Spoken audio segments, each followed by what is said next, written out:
Hello. तो आज हम लोग बात करते हैं रेडॉक्स रिएक्शन में एन फैक्टर क्या होता है। ठीक है, रेडॉक्स रिएक्शन में एन फैक्टर क्या होता है।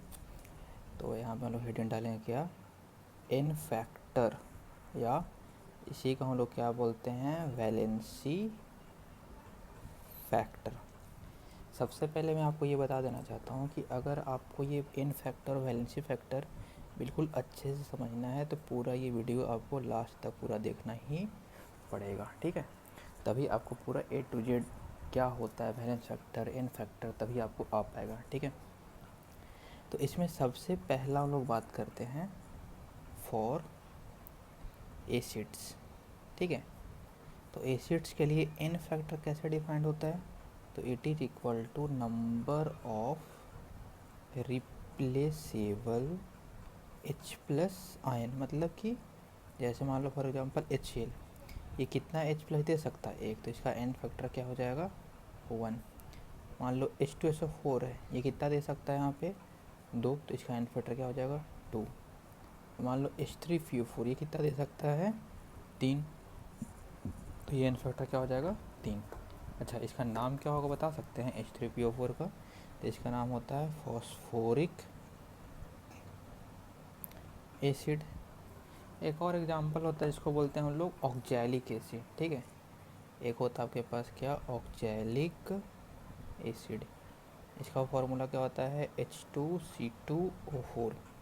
अगर इसका स्ट्रक्चर की बात करोगे तो स्ट्रक्चर कुछ इस तरीके से होता है। ठीक है, तो अब बताओ यहाँ पे कितने H प्लस दिख रहे हैं आपको, तो 2, तो इसका एन फैक्टर कितना हो जाएगा, 2। ठीक है, ये तो हो गया एसिड्स के लिए। अब बात करते हैं हम लोग फॉर बेस। बताओ एसिड किसको कहते थे, जो H प्लस देगा, तो बेस किसको कहेंगे, जो OH माइनस देगा। तो यहाँ पे क्या होगा, number of replaceable OH minus ion. कितना OH माइनस कोई भी बेस अगर देता है, जैसे मान लो फॉर एग्जांपल कैल्शियम हाइड्रोक्साइड, कितना देगा, 2, तो इसका एन फैक्टर 2। ठीक है, NaOH कितना देगा, 1, तो इसका एन फैक्टर क्या हो जाएगा, 1। ठीक है, यहाँ तक कोई दिक्कत। तो ये हो गया कि for acids and for bases. तो ये एसिड और बेस की कहानी जब ये अलग अलग हैं तब। ठीक है, मतलब अगर आपको एसिड दिया हुआ है तब की कहानी है, अगर बेस दिया हुआ है तब की कहानी है। लेकिन अगर ऐसा हो जाए कि मान लो आपके पास हो एसिड बेस रिएक्शन आपको करके दिया हो और उसमें पूछे कि बताओ क्या क्या इसमें पॉसिबिलिटी या कैसे कैसे आप लोग यहाँ पे देखोगे। ठीक है, तो जैसे मान लो फॉर एग्जांपल यहाँ पे एग्जांपल है HCl प्लस NaOH से क्या बनेगा, ये NaCl प्लस वाटर। ठीक है, ये एसिड हो गया, ये बेस हो गया, क्या बना रहा, सॉल्ट प्लस वाटर। ठीक है, अब बताओ यहाँ पे कितने H प्लस रिएक्ट किए, एक, तो एन फैक्टर 1। यहाँ पे कितने OH माइनस रिएक्ट किए, एक, तो इसका एन फैक्टर 1। ये तो बड़ा सिंपल सा था, इसमें तो कोई ज़्यादा झंझट है नहीं। ठीक है, अब मान लो इसका सेकंड एग्जांपल करते हैं। जैसे मान लो कि H2SO4 प्लस NaOH और एक क्या बना दिया है, Na2SO4 प्लस वाटर। अगर बैलेंस करो तो यहाँ पे 2 आ जाएगा और यहाँ पे 2 आ जाएगा। तो अब देखो यहाँ पे H2SO4 है और ये जब इधर की साइड गया तो कितना H खर्च हो गया इसमें से, 2, तो एन फैक्टर इसका कितना हुआ, 2। अब यहाँ पे NaOH कितना OH खर्च हुआ, 2, और कितने मॉलिक्यूल्स है यहाँ पे, तो 2। तो यहाँ पे ध्यान से देखना कि 2 NaOH है तो 2 OH माइनस भी खर्च हो रहा है, तो पर मॉलिक्यूल में कितना खर्च हुआ, तो 1, तो क्या हो जाएगा 2/2, यानी कितना हो गया ये 1। तो इसका एन फैक्टर कितना हो जाता है, 1 हो जाता है। कोई दिक्कत इसमें नहीं। एक एग्जांपल और करते हैं। जैसे मान लो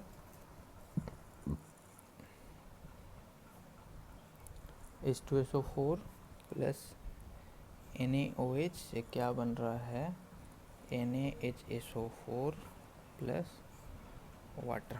ठीक है, अब यहाँ पे देखना कि ये जब यहाँ से यहाँ गया तो कितना H खर्च हुआ, 1, तो इसका एन फैक्टर 1। ठीक है, कितना OH खर्च हुआ, 1, तो इसका एन फैक्टर 1।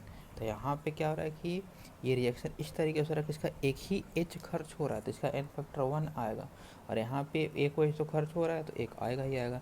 लेकिन अगर इसको कंपेयर करते हो बी के साथ, तो बी में क्या फ़र्क है, यहाँ पे 2 खर्च हो रहा था तो एन फैक्टर 2, यहाँ पे भी 2 एच खर्च हो रहा है बट ये 2 NaOH का मॉलिक्यूल्स भी है, तो 2/2 कितना हो जाएगा 1, एन फैक्टर्स कितना हो गया 1। ठीक है, तो ये तो हो गया कि किसके लिए, तो एसिड बेस रिएक्शन। अब हम लोग थर्ड बात करते हैं इसमें फॉर सॉल्ट्स।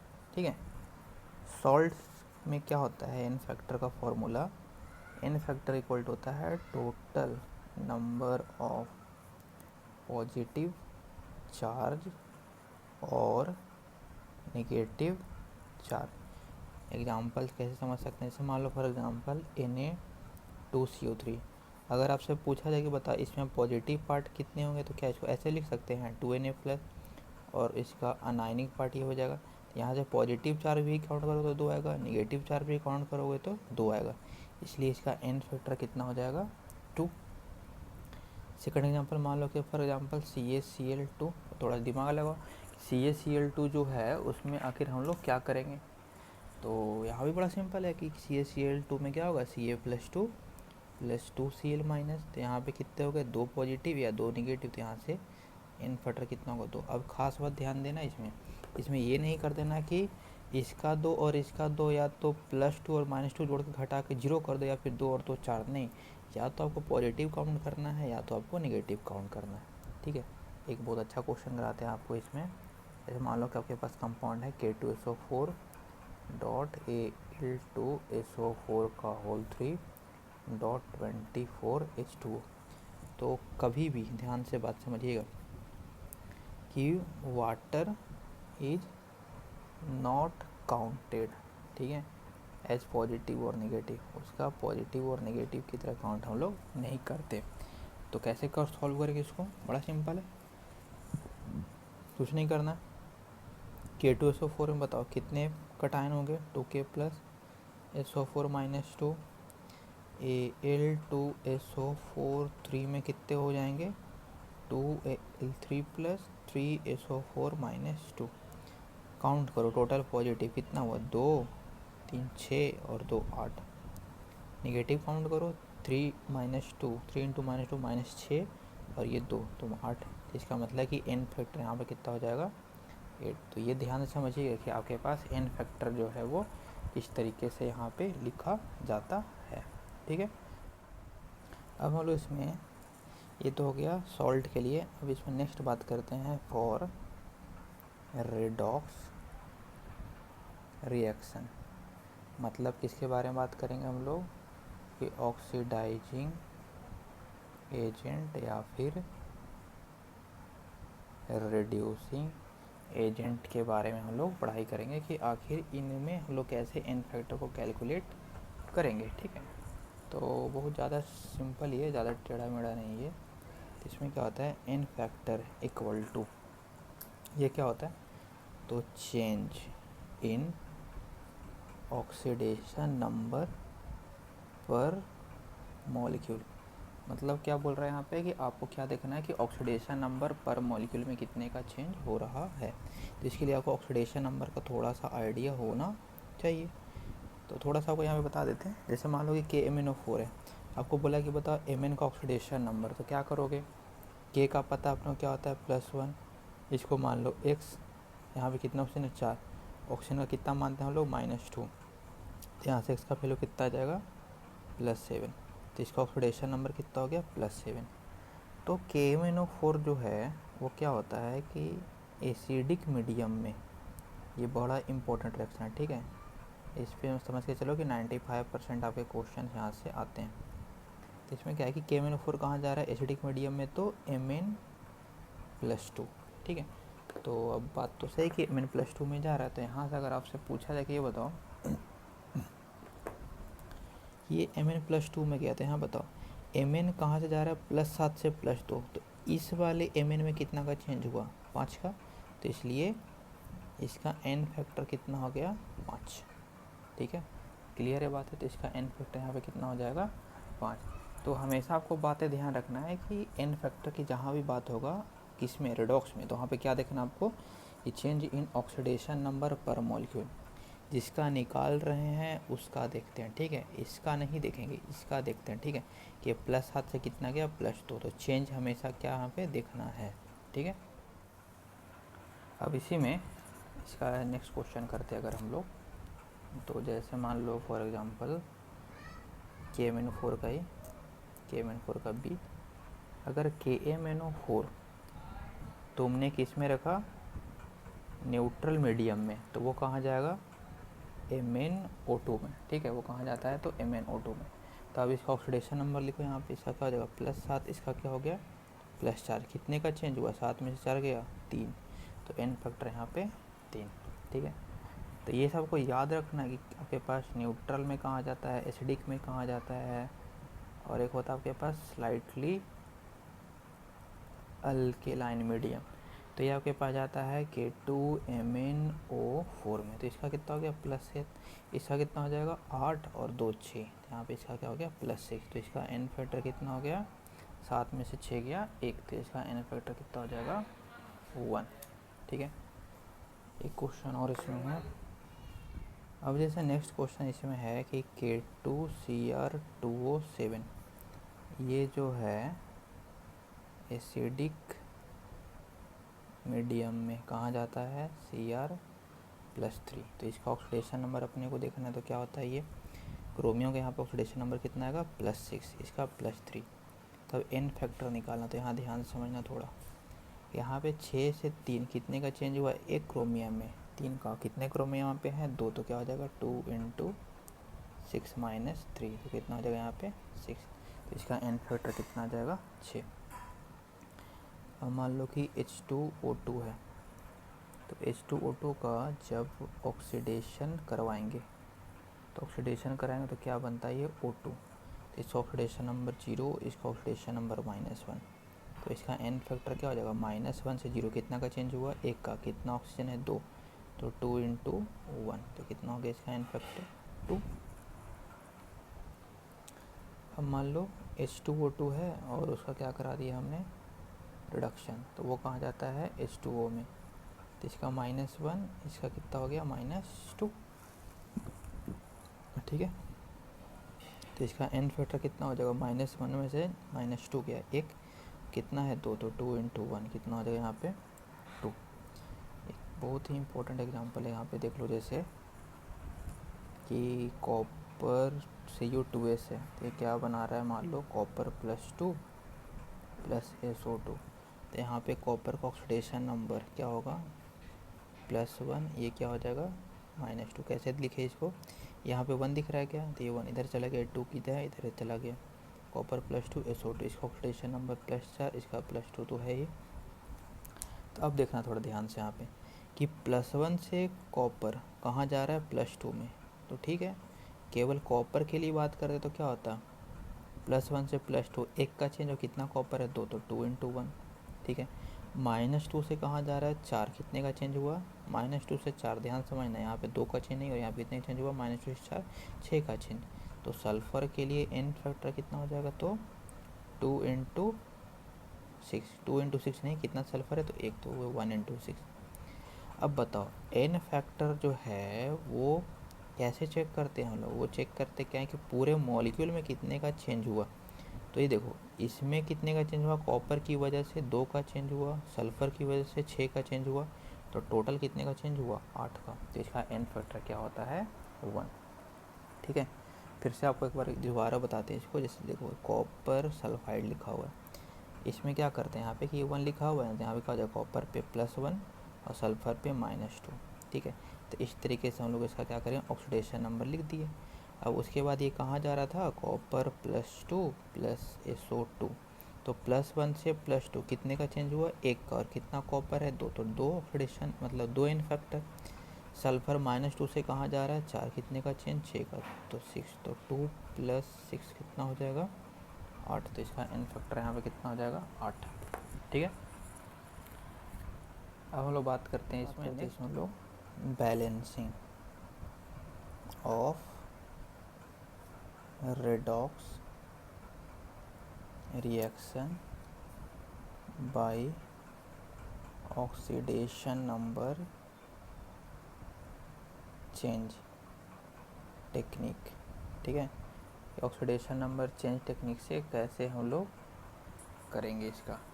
ठीक है, तो इसमें क्या करते हैं कि जैसे मान लो कि फॉर एग्जांपल यहाँ पे क्या लिखा हुआ है, एक रिएक्शन HI प्लस HNO3 से क्या बना, NO प्लस आपके पास क्या लिखा हुआ है, ये NO प्लस I2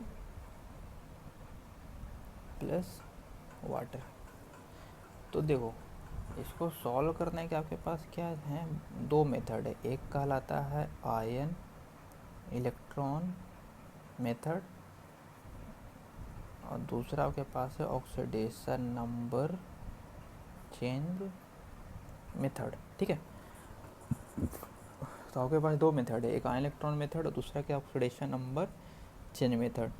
तो ये मेथड थोड़ा सा क्या होता है, थोड़ा सा लेंदी चला जाता है। बाकी ये मेथड क्या है कि शॉर्टकट में आंसर आता है, और ये तभी बता पाओगे जब तुम्हें क्या आता है एन फैक्टर, और एन फैक्टर तभी बता पाओगे जब तुम्हें क्या आता है ऑक्सीडेशन नंबर फाइंड करने आता है। ठीक है, तो अब देखो, तो हम यहाँ पे मान के चल रहे हैं कि आपको ऑक्सीडेशन नंबर एटलीस्ट निकालने तो आता है, कोई दिक्कत उसमें है नहीं। ठीक है, तो यहाँ पे H और I है, तो यहाँ पे आयोडीन के ऊपर -1, यहाँ पर नाइट्रोजन के ऊपर कितना हो जाएगा, 6 में से क्या 5, यहाँ पे कितना हो जाएगा +2 -2 0। ठीक है, अब देखो वाटर से कोई खास लेना देना है नहीं। अब देखो यहाँ पे इसका चेक करते हैं HI का। देखो आयोडीन का क्या था -1, अब वो -1 से कहाँ जा रहा है 0, कितने का चेंज हुआ 1 का, तो इसका एन फैक्टर कितना हो जाएगा 1। यहाँ पे कितना हुआ +5 से कहाँ जा रहा है नाइट्रोजन, देखो ध्यान से, नाइट्रोजन +5 कहाँ जा रहा है +2 में, तो कितने का चेंज हुआ 3 का, तो इसका एन फैक्टर कितना हो जाएगा 3। फिर से देख लो, एन फैक्टर निकालना है। HI है कहाँ जा रहा है I2 में, तो आयोडीन का -1, I2 पे I का कितना है 0, तो -1 0 कितना का चेंज हुआ 1 का, कितना I है 1, तो 1 एन फैक्टर। नाइट्रोजन का +5 कहाँ जा रहा है +2, कितने का चेंज हुआ 3, कितना नाइट्रोजन 1, तो कितना हो जाएगा 3। क्या इतना बात समझ में आया या गया, आया ना। ठीक है, तो अब यहाँ क्या करते हैं कि इस 3 को क्या कर दो इधर भेज दो और इस 1 को इधर भेज दो, तो यहाँ पे क्या लगा दिए 3, यहाँ पे क्या लगा दिए 1। अब जैसे ही यहाँ पे 3 और 1 लगा दिए, अब आपको इधर में कोई चेंज करने की ज़रूरत नहीं है, इधर हो गया आपके पास बैलेंस। अब चेंज किधर करना है, इधर चेंज करना है। तो इधर कैसे चेंज करोगे, थोड़ा दिमाग लगाओ, कुछ नहीं करना है। क्या नाइट्रोजन यहाँ पे कितना है 1 है, यहाँ पे 1 है, तो इसको कोई चेंज करने की ज़रूरत है क्या, नहीं।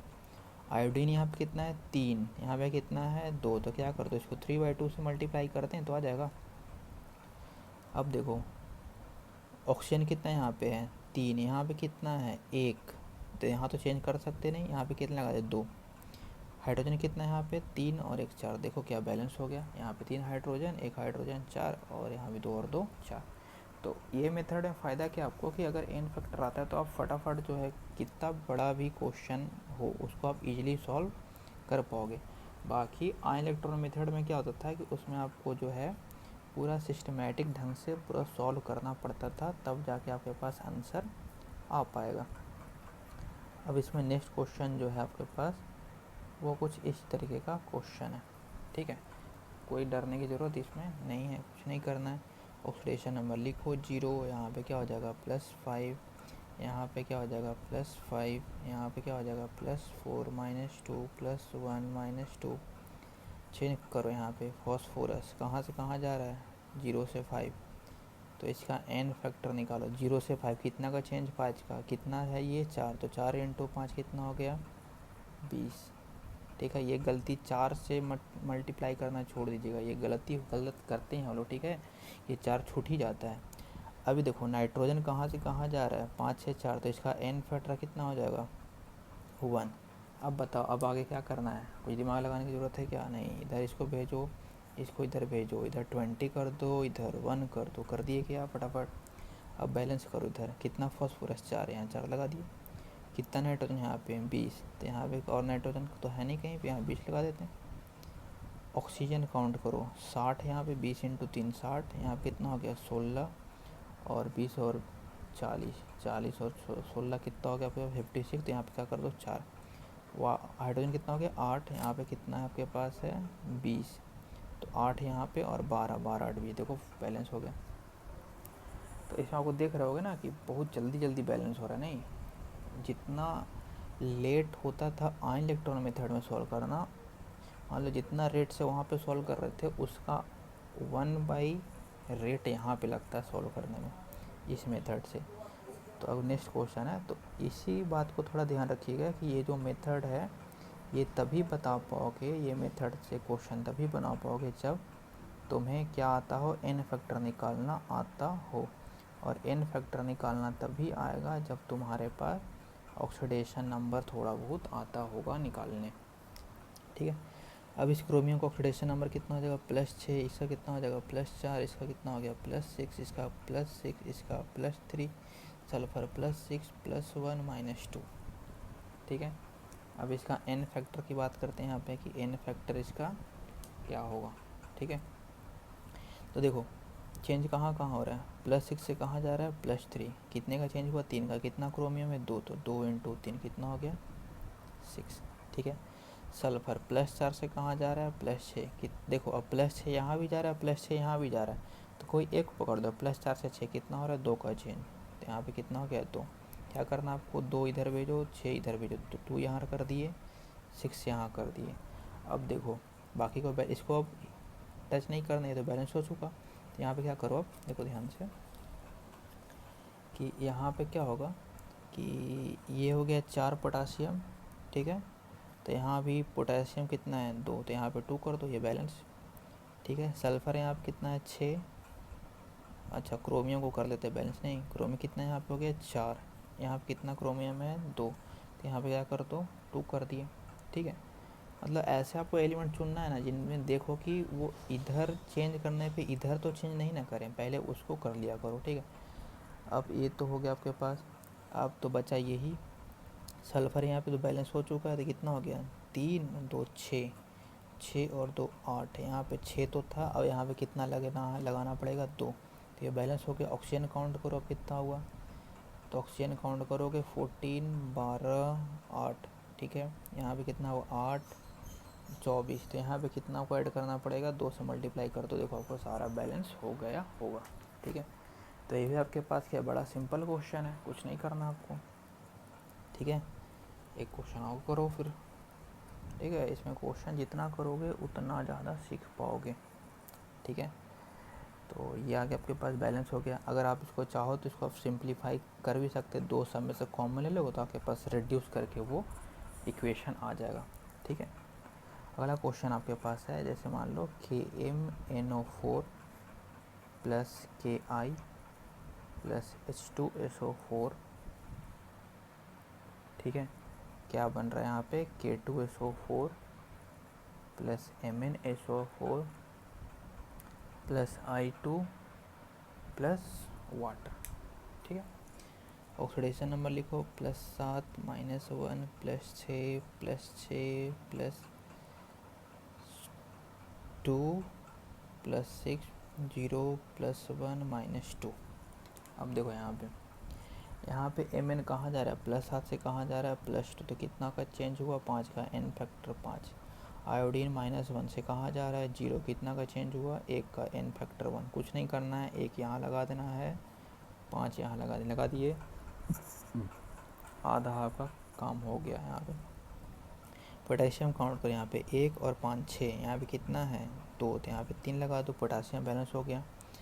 अब Mn कितना यहाँ पे है 1, तो बैलेंस है ही। आयोडीन कितना यहाँ पे है 5, और यहाँ पे कितना है 2, तो यहाँ पे क्या कर दो 5/2 कर दें क्या।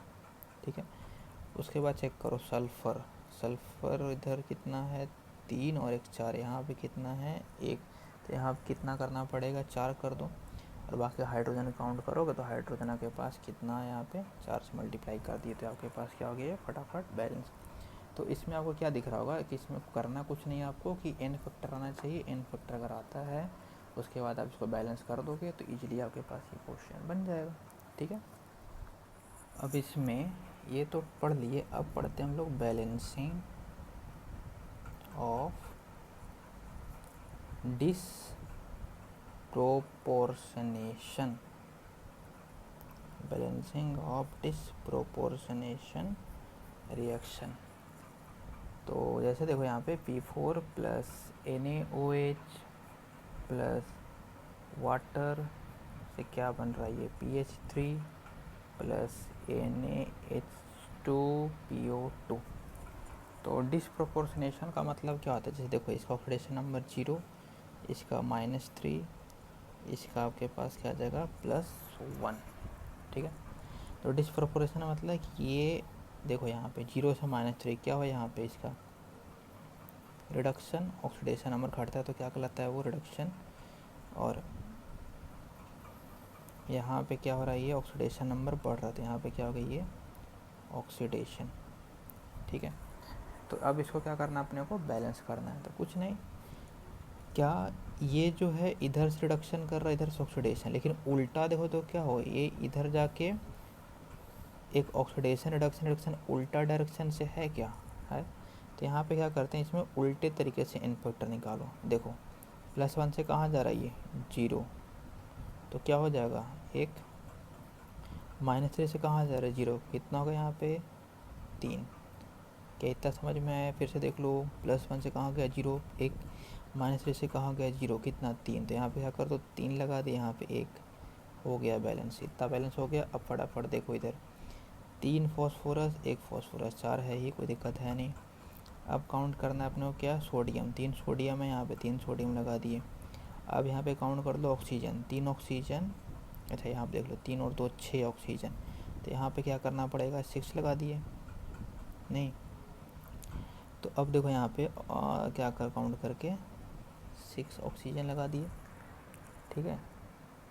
तो यहाँ पे 3 ऑक्सीजन था पहले से, नहीं ओके। एक बार फिर देख लो, यहाँ फॉस्फोरस बैलेंस है, सोडियम बैलेंस है, ऑक्सीजन यहाँ पे कितना हो गया 3 ऑक्सीजन, और यहाँ पे 6 ऑक्सीजन, सॉरी यहाँ पे 3 ही लगाना पड़ेगा, गलती कर दी यहाँ पे, ठीक है। यहाँ पे कितना होगा 3। तो अब देखो 3 और 2 6 हाइड्रोजन, यहाँ पे कितना हो गया 6 हाइड्रोजन और 3 9 हाइड्रोजन, यहाँ पे 6 और ये 3 9, तो ये बैलेंस हो गया आपके पास। एक क्वेश्चन और करते हैं डिसप्रोपोर्शनेशन में। जैसे आपके पास है Cl2 प्लस NaOH से क्या बन रहा है, ये NaCl plus NaClO plus water, ठीक है। ऑक्सीडेशन नंबर 0 -1 प्लस जगह 1, क्या रिडॉक्स है, उल्टा में रिडॉक्स है ही, n फैक्टर 1, यहाँ पे चेक करो n फैक्टर 1 आ गया, 1 आ गया। क्लोरीन 2 है ही, सोडियम यहाँ पे कितना है 2, तो यहाँ पे 2 लगा दो। ऑक्सीजन कितना हो गया 2, एक यहाँ पे है और एक यहाँ पे, हाइड्रोजन कितना यहाँ पे है 2। ये तो ऐसे ही बैलेंस हो गया, इसमें कोई झंझट ही नहीं था, नहीं देख लो पूरा बैलेंस है ये। थर्ड Cl2 प्लस NaOH, तो क्या बन रहा है NaCl plus NaClO3 plus water. इसमें क्या हुआ 0, इसमें क्या हुआ -1, इसमें क्या हुआ +5। इसका n फैक्टर देखो, -1 से 0 कितना का चेंज 1 का, +5 से 0 कितना का चेंज 5 का, यहाँ 5 लगा दिए, यहाँ पे 1 लगा दिए, 5 sodium 1 sodium 6 sodium, 5 chlorine 1 chlorine 6 chlorine 3 Cl2। अब काउंट करो, यहाँ पे ऑक्सीजन कितना हुआ 6, यहाँ पे कितना है 3, तो यहाँ पे कितना लगा दे 3, हाइड्रोजन कितना हो गया 6, यहाँ पे कितना होगा 6, हो गया बैलेंस है ये। कोई दिक्कत यहाँ तक। तो ये तो क्या था आपके पास कि डिसप्रोपोर्शनेशन का बैलेंसिंग, ठीक है। तो डिसप्रोपोर्शनेशन का बैलेंसिंग तक में कोई दिक्कत है क्या, नहीं। अगर कोई दिक्कत नहीं है तो इसमें एक और थोड़ा सा स्पेशल केसेज कुछ देख लेते हैं, ठीक है। स्पेशल केसेज, तो स्पेशल केसेज में क्या होता है कि जैसे मान लो आपके पास है KMnO4 प्लस HCl से क्या है MnCl2 plus KCl plus H2O plus Cl2।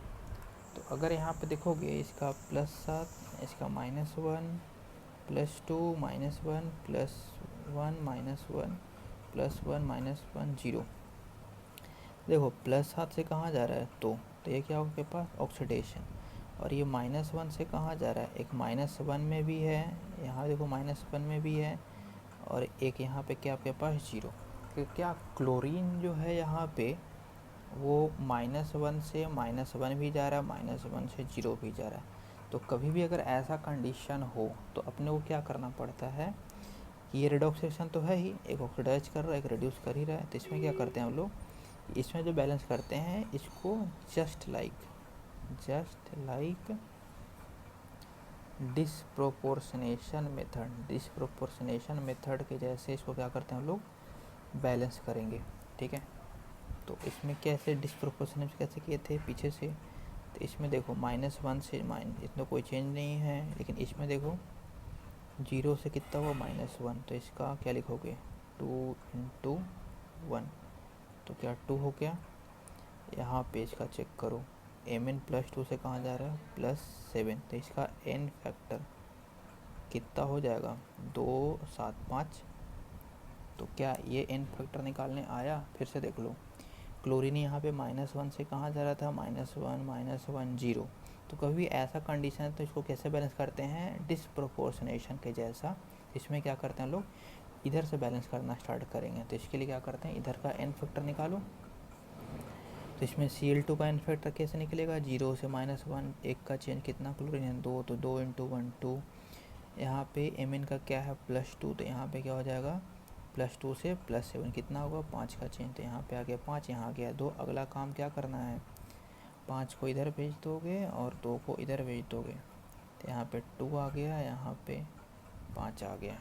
ठीक है, क्लियर है यहाँ तक बातें। तो अब देखो जैसे यहाँ पे 2 आ गया, यहाँ पे 5 आ गया, तो Mn कितना है यहाँ पे 2, यहाँ पे 2 लगा दिया, आग बंद कर गए। यहाँ पे कितना है क्लोरीन 10। अच्छा क्लोरीन झंझट है थोड़ा सा।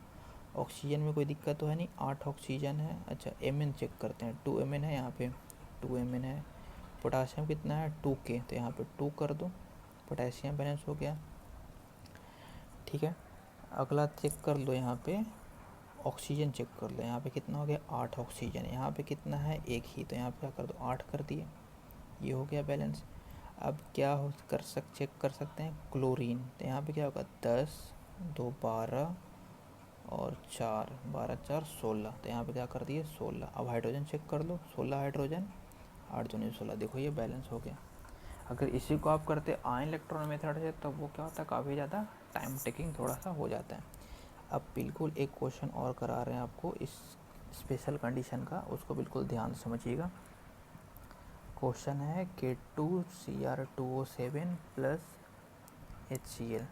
ठीक है, और इससे आपके पास क्या बन रहा है CrCl3 + KCl + Cl2 + वाटर। ठीक है, इसमें ऑक्सीडेशन नंबर लिखो +6 -1 +3 -1 -1 +1 0। इसमें भी देखो +6 से कहाँ जा रहा है +3, लेकिन -1 -1 0। तो इसमें कैसे बैलेंस करेंगे पीछे से। ठीक है, तो देखो यहाँ पे 0 से -1 कितना का चेंज हुआ, एक का, कितना यहाँ पे है 2, तो 2 × 1 2। यहाँ पे क्रोमियम +3 से +6 कितना का चेंज हुआ 3 का, तो यहाँ पे क्या हो जाएगा 3।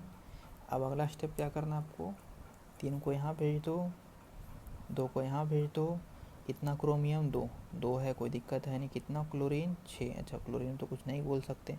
अच्छा पोटासियम यहाँ पे कितना है 2, तो यहाँ पे क्या कर दो 2। अब क्लोरीन कितना काउंट करोगे यहाँ पे 6 2 8 और 6 14, तो यहाँ पे हो गया 14। ऑक्सीजन काउंट करो 7, यहाँ पे क्या हो गया 7। अब हाइड्रोजन गिन लो बस चुपचाप, 14 हो गया ना यहाँ पे 14, देखो ये बैलेंस हो गया। ठीक है, इसका मतलब क्या है कि बहुत ही आसान तरीका, अगर आपको ये मेथड पता है तो आप फटाफट क्या करते जाओगे इसको सॉल्व करते चले जा सकते, इसमें कोई झंझट वाली बात नहीं है। ठीक है, क्लियर है बातें। अब एक क्वेश्चन थोड़ा सा आपको एक करा देते हैं, MnO4- + C2O4- 2 + H प्लस से क्या बन रहा है ये Mn+2 plus CO2 plus H2O। ठीक है, इसको क्या करना है अपने को बैलेंस करना है। इसका +7, इसका कितना हो जाएगा +3, ये तो +1 होगा, +2 है, +4 है, +7 से +2 कितना का चेंज हुआ 5 का, 3 से 4 1 का चेंज, कितना है यहाँ पे कार्बन है 2, तो ये कितना हो जाएगा 2, यहाँ पे क्या कर दिए 2, यहाँ पे क्या कर दिए 5। ठीक है, 2Mn 2 लगा दिए, 10 कार्बन 10 लगा दिए। उसके बाद चेक करो यहाँ पे 8 ऑक्सीजन और ये 20 और 8 28 होता है, 20 तो यहाँ पे है, 8 यहाँ पे कर दिए, 8 दूनी 16, यहाँ पे 16 कर दिए। देखो ये बैलेंस हो गया। तो अगर आपको आयन इलेक्ट्रॉन मेथड अगर आता है तो अच्छी बात है, थोड़ा सा उसमें टाइम लगता है, लेकिन अगर आपको ऑक्सीडेशन नंबर चेंज मेथड आता है तो बहुत ही जल्दी हो जाएगा। ठीक है, तो एक बार आप इसको ध्यान से पढ़िएगा, कोई भी दिक्कत होगा तो आप कमेंट सेक्शन में बता दीजिएगा। Thank you.